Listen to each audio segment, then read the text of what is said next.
Well, Jillian, let me ask you, because one of the big deals they make in the documentary is the caffeine pill. Caffeine, yep. Okay, so the caffeine was approved on numerous. First of all, at no point was caffeine banned from the show.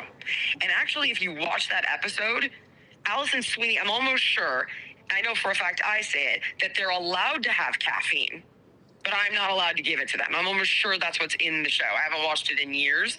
But there's no point where caffeine has been banned from the show. Now, throughout numerous seasons, the doctor would allow them to have it, not allow them to have it, allow them to have it, not allow them to have it. Never once, just to clarify, because they try to make it look like I gave Rachel Fredrickson caffeine pills. I never even trained Rachel Fredrickson one time. She was not my contestant. I never gave her caffeine pills because not only did they, I mean, it was a whole thing, we weren't allowed to do it at that point, but she wasn't my contestant. Throughout the show, they were always allowed to have them, and then randomly they wouldn't be allowed to have them again. So they try to make it look like I just went off-piste all by myself, and the contestants were not allowed to have caffeine, which was a total lie. And Bob Harper's like, I had no idea that they were on caffeine. Bob, those stackers, those came from Bob.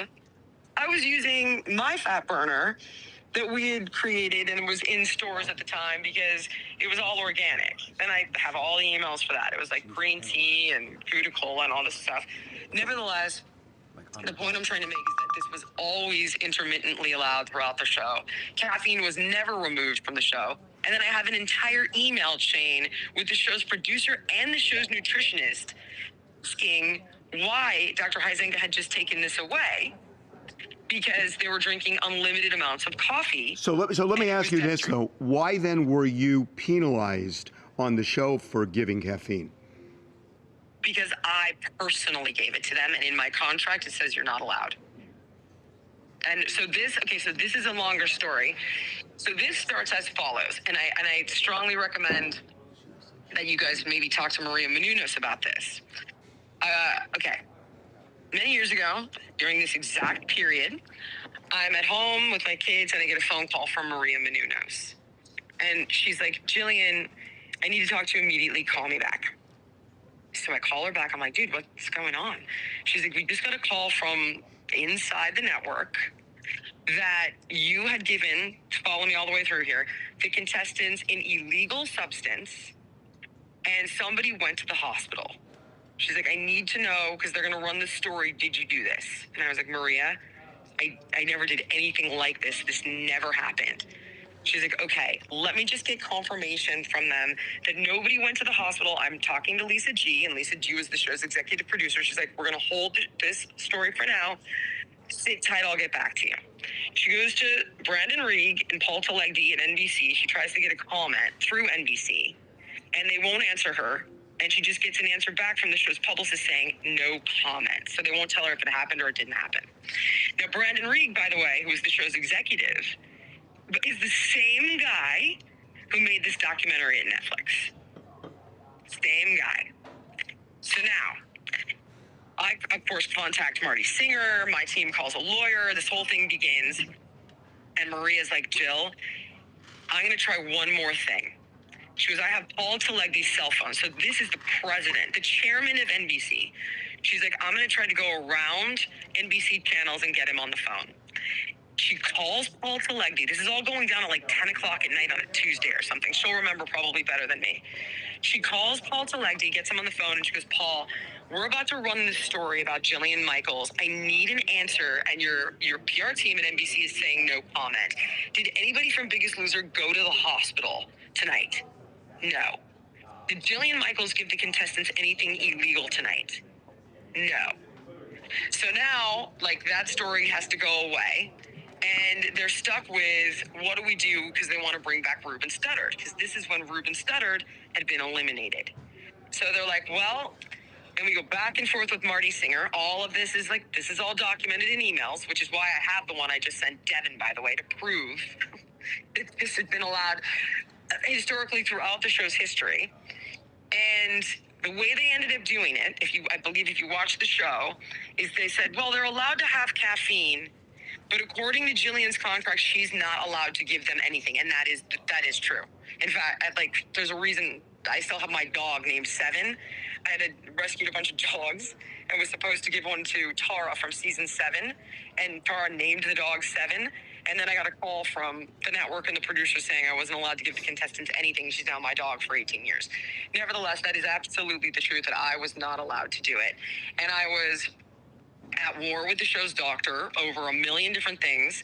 I went to Lisa Hennessy, who was the showrunner at the time, and again, I have all this in an email, and the show's nutritionist, Cheryl Forberg, registered dietitian, and the producer, I was like, can we please bring eBoost? This is when we started using eBoost instead. That's what this was over, actually. Back, not the stackers. I'm like, the whole caffeine thing with Jillian did this, and I had to go home, was over eBoost, not the stackers. And I was like, can we please bring this back in the house? Have all these emails, we'll send them to you. The nutritionist is like, this sounds amazing, I want some. Then Dr. Huizenga says, no exogenous stimulants. Then I respond back, I'm like, we've been allowed to give them this for seasons.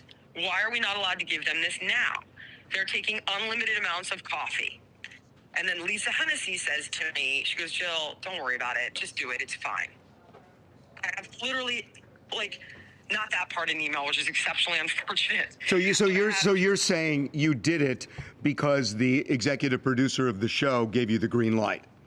She's like, go ahead, it's fine. Because we've been fighting about it and fighting about it and fighting about it and fighting about it. And I have it in emails. So let me ask you finally about Bob Harper. What caused the bad blood between the two of you? Harvey, I don't know. It's been like this always. That's all I can tell you, is it's always been like this. And if you look historically at, let's say, an Andy Cohen appearance with him on it, he'll be saying negative things about me. If you look at the show's reboot, he'll be saying negative things about me. If you look at this documentary, he'll be saying negative things about me. And in fact, the second to last time I ever messaged Bob, which is the text that I posted, I tried to reach him numerous times about the situation with Rachel Fredrickson, because I was really upset about that, which is, I have all these emails, and I wanted to, walk away from the show over it. I wanted to make a statement, and I was told by Brandon Reig, who again is the guy that made this documentary, and Paul Talegdi, who's the chairman of the network, that if I did, they were going to contact my lawyer. And I can send that to your team right now. That they expected loyalty. They wanted me to say I celebrated the success of all the contestants. And if I didn't, they were going to contact my lawyer and I was going to have a problem with the network. Obviously, I left the show after that. Yeah. I had tried to reach Bob numerous times about different things, about, listen, how do you want to handle this? What do you want to do? And he's like, I'm so upset about this, blah, blah, blah. Long story short, just never, doesn't respond to my messages. And if you see in the text message, I'm like, Bob, this is why our friendship is always so hurtful to me, because I can message you and you just don't respond.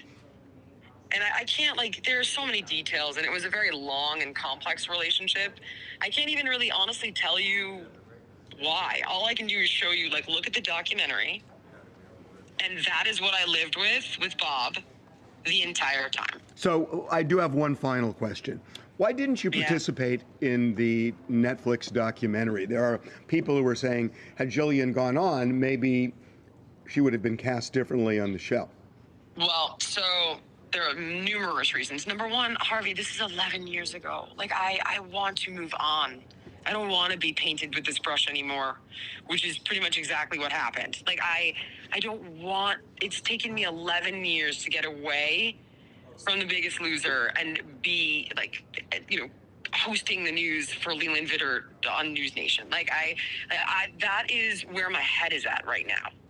I'm not interested in relitigating this.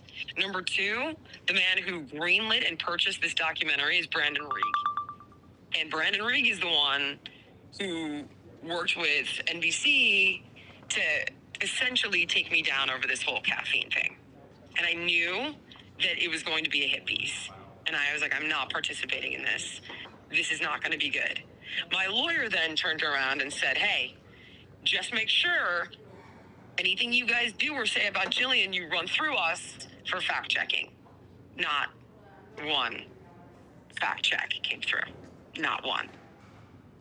So our recon is that you're meeting with attorney Brian Friedman today. Sounds Yes. like you're gunning for a lawsuit here. These things are obviously very costly. This has wasted hours. Like, my son has a surgery today. It's minor. He's getting his adenoids out and his turbonoids out. But, like, I'm dealing with this at 6 a.m. Like, this stuff takes hours of time that I really honestly don't have. It costs tons of money that I really don't want to spend. But at this point, it's so egregious and it's so damaging that I don't think I have a choice. So I'm going to be speaking with Brian today at 3 o'clock to decide if just dumping all of these emails that prove everything I'm saying is the best idea, or pursuing it legally is the best idea. Okay, Jillian. Really appreciate you doing this, and I appreciate you giving me the chance to give you the emails. I have all of them. we want to see them. We want to see everything. I will send you everything.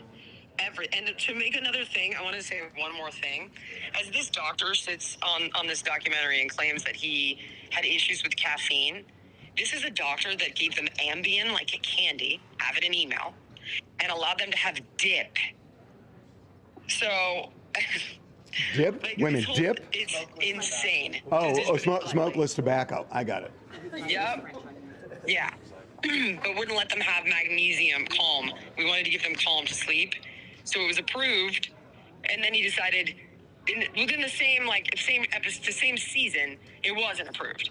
And the reason we were giving it to them was so that we didn't have to give them Ambien to sleep. And he wanted to give them Ambien instead because he claimed that over-the-counter calm, if they took excessive amounts, like basically drank a bottle, it would have a laxative effect. Not that any contestant ever used it for that. And they were supervised, and it was given out by his... the caffeine pills were distributed by his staff every other season. It's like insane, the lies. I can't. It's crazy. And that's what that's who Sandy Crum is in that email chain. That's his staff. They were always on set 24/7. Okay. Jillian, send us as many of those emails as you can, and we really appreciate the time. Thanks. No, thank you, Harvey. Okay, bye. See ya.